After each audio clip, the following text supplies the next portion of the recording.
Assalamualaikum warahmatullahi wabarakatuh. Bagaimana kabarnya hari ini? Semoga dalam keadaan sehat walafiat. Amin ya rabbal alamin. Baik, alhamdulillah, pada video kali ini kita akan membahas pemahaman beberapa hadis populer seputar bulan Ramadan. Kita sebagai umat muslim sudah seharusnya memahami, mengamalkan Al-Quran wal Hadis dengan baik dan benar, dan hal itu pun perlu adanya kehati-hatian. Pakar ilmu hadis Kiai Haji Ali Mustafa Ya'qub dalam At-Turuq As-Sahihah fi Fahmi Sunnah Nabawiyah menjelaskan bahwa tidak semua hadis bisa dimaknai langsung secara hakiki, melainkan ada beberapa cara yang harus kita ketahui untuk dapat memahami kandungan sebuah hadis tersebut. Nah, berikut beberapa hadis seputar bulan Ramadan yang populer di kalangan masyarakat beserta penjelasannya. Baik, hadis yang pertama mengenai bau mulutnya orang berpuasa. Walladzi nafsi biyadihi la khulufu fammis shaimi atyabu 'indallahi ta'ala min rihil miski. Demi zat yang berkuasa atas nyawaku, sungguh bau mulut orang puasa itu lebih wangi menurut Allah daripada bau misik. Banyak orang yang salah dalam memahami hadis ini, dan mereka beranggapan bahwa yang menjadi patokan adalah bau mulutnya, hingga terkadang menjadi alasan untuk tidak perlu membersihkan mulut saat berpuasa. Bahkan ada yang menganggap bahwa semakin berbau mulut, maka akan semakin wangi seperti misik menurut Allah. Dalam buku kumpulan hadis Qudsi pilihan oleh Syekh Fathi Ghanim, Al-Mazari mengatakan bahwa kalimat dalam hadis tersebut adalah makna majaz atau bukan arti yang sebenarnya. Sebab bau wangi merupakan hal yang disenangi sehingga dianggap sebagai sesuatu yang baik, sedangkan bau tidak wangi kerap dijauhi, termasuk bau mulutnya orang yang berpuasa. Lalu bagaimana cara memahaminya? Ada beberapa hal yang perlu diperhatikan, yaitu tidak memahami hadis ini secara tekstual atau secara teks asli hadis ini. Pemahaman yang pertama, bahwa yang dimaksud wangi menurut Allah bukan berarti wangi berdasarkan penciuman Allah, karena jika dimaknai dengan penciuman Allah atau alat indera lainnya, maka secara otomatis kita menyamakan Allah dengan makhluknya.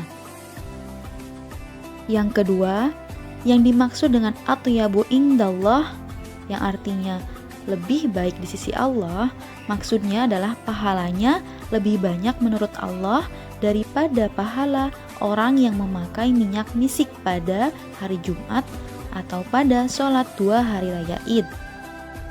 Yang ketiga, menurut Al-Qadi Iyad, bahwa keadaan wangi atas bau mulutnya orang berpuasa hanya terjadi di akhirat pada hari pembalasan. Dan yang keempat, pemaknaan inilah yang harus benar-benar kita amalkan, yaitu bermakna bahwa orang yang berpuasa hanya sepantasnya mengeluarkan kalimat-kalimat baik, berzikir, menyeru kebaikan, dan kalimat-kalimat yang bermanfaat. Dari hal-hal manfaat itulah wanginya mulut orang berpuasa. Memasuki hadis yang kedua, yaitu hadis mengenai pembagian bulan Ramadan. Awwalu syahr Ramadan rahmah wa awsatuhu maghfirah wa akhiruhu 'itqum minan nar. Awal bulan Ramadan adalah rahmah, pertengahannya maghfirah, dan akhirnya adalah pembebasan dari api neraka.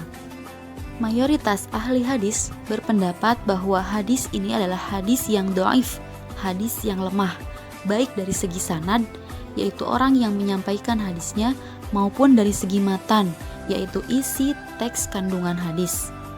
Bahkan sebagian ahli hadis yang lain berpendapat bahwa ini adalah hadis maudhu', hadis yang palsu, karena dianggap saking tingginya tingkat lemahnya hadis tersebut. Hadis ini dinilai dhaif dari segi sanad karena dalam periwayatannya terdapat sanad yang terputus, seperti Sa'id bin Al-Musayyab, bahwa ia tidak pernah mendengar dari Salman Al-Farisi. Yang kedua, dalam kitab Ithaf al-Maharah, Ibnu Hajar menyampaikan bahwa hadis ini berpusat pada Ali bin Zaid dan dia adalah perawi yang lemah. Begitupun dengan Yusuf bin Ziyad yang ikut meriwayatkannya, ia divonis dhaif jiddan, lemah yang sangat parah. Bahkan Ibnu Khuzaimah pun yang meriwayatkan hadis ini mengakui bahwa ia buruk hafalannya. Di samping itu, hadis ini juga berlawanan dengan hadis sahih atau hadis yang benar, yaitu hadis riwayat Bukhari nomor 37-38. Dua hadis yang hampir serupa namun berbeda makna. Yang sering didengar, man shoma ramadhana imanan wa ihtisaban ghufira lahu ma taqaddama min dzambi. Dan hadis yang keduanya, man qama ramadhana. Perhatikan di sini dua hadis yang hampir serupa, hanya berbeda man shoma barang siapa yang berpuasa dengan man qama barang siapa yang berqiyamul lail. Perbedaan dua hadis ini menunjukkan perbedaan waktu. Man shoma barang siapa yang berpuasa, waktunya dari pagi sampai maghrib. Sedangkan man qama barang siapa yang berqiyamul lail, tentunya hal ini menunjukkan waktu malam. Dari kedua hadis Bukhari tersebut jelas bahwa semua yang terdapat pada bulan Ramadan, baik pagi, siang, sore, malam, baik awal Ramadan, pertengahan, ataupun akhir, jika dilaksanakan dengan penuh keimanan, maka seluruhnya berisi rahmat dan ampunan Allah, karena Nabi sendiri tidak pernah memisah-misahkannya. Lalu bagaimana? Apakah hadis yang dhaif ini bisa kita amalkan? Mahmud At-Tahan menyebutkan bahwa hadis dhaif bisa disampaikan bahkan tanpa perlu menyebut kedhaifannya, akan tetapi dengan dua syarat. Yang pertama, hadis tersebut tidak berhubungan dengan akidah seperti sifat-sifat Allah, dan yang kedua, tidak berhubungan dengan hukum syariat dalam menjelaskan suatu perkara yang halal atau haram. Maka pada intinya hadis dhaif boleh disampaikan, tetapi tidak untuk diyakini, dan kebanyakan hadis-hadis dhaif disampaikan sebagai bentuk motivasi. Hadis yang ketiga yaitu hadis riwayat Bukhari dan Muslim. Idza jaa Ramadan futtihat abwabul jannah wa ghulliqat abwabun nar wa suffidatis syayatin. Ketika masuk bulan Ramadan, maka syaitan-syaitan dibelenggu, pintu-pintu surga dibuka, dan pintu-pintu neraka ditutup. Tentu hadis ini sering kita dengar di bulan Ramadan ya. Sebagian kalangan memahami hadis ini secara tekstual, sesuai dengan apa yang tercantum dalam teks hadis tersebut.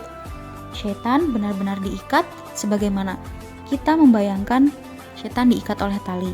Namun, jika kita memaknainya secara tekstual, mengapa selama bulan Ramadan masih ada kemaksiatan, perselisihan, dan lain sebagainya? Maka mayoritas ulama memahami hadis tersebut secara kontekstual. Mereka berpendapat bahwa kalimat dalam teks hadis tersebut bukan arti yang sebenarnya. Memasuki pemahaman yang pertama, futtihat abwabul jannah, bahwa pintu-pintu surga dibuka. Maknanya yaitu pada bulan Ramadan ini Allah membukakan selapang-lapangnya amal ibadah untuk manusia, karena di bulan ini banyak sekali orang berebut amal solih dengan berbagai macam cara.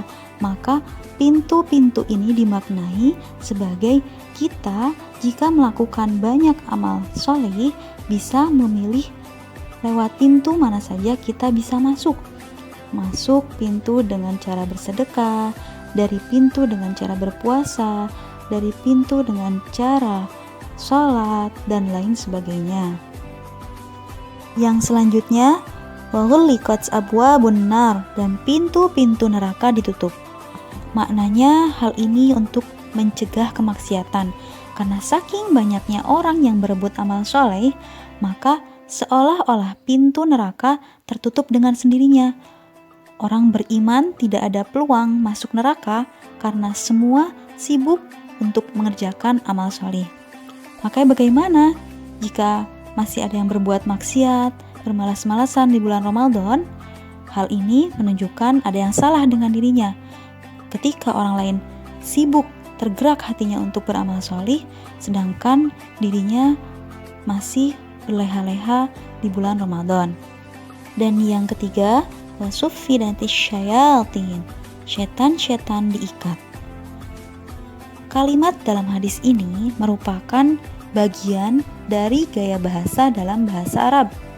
Karena saking banyaknya umat muslim berlomba-lomba beramal solih, berlomba-lomba dalam kebaikan, maka seolah-olah godaan setan tidak ada gunanya. Saat setan tidak memiliki kemampuan untuk menggoda umat muslim, maka diilustrasikan dengan kata diikat.